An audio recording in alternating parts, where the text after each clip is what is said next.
নমস্কাৰ এভৰিৱান। আজি মই কি বনাম জানেনে বাৰু? এয়া আপোনাৰ আটা মাৰি থৈ দিছোঁ। এয়া আপোনাৰ আলু পৰঠা বনাম।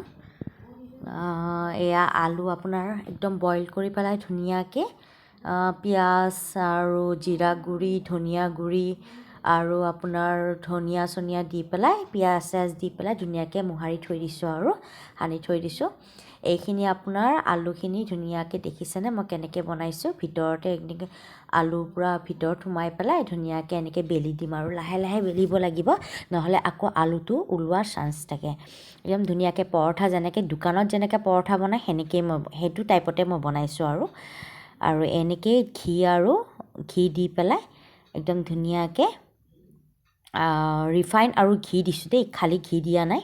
আৰু এইটো ৰেডি হৈ গ'ল আৰু আপোনাৰ পৰঠা ধুনীয়াকৈ খাব পৰা হৈ গৈছে আৰু এয়া কি জানেনে, এইটো ৰেচিপি মই দিম বাৰু, এতিয়া নাই দিয়া, কেইদিনমানৰ পিছত পাই যাব আপোনালোকে ৰেচিপিটো। এইটো তিলৰ চিকেন হয়, তিলেদি বনাইছোঁ চিকেন।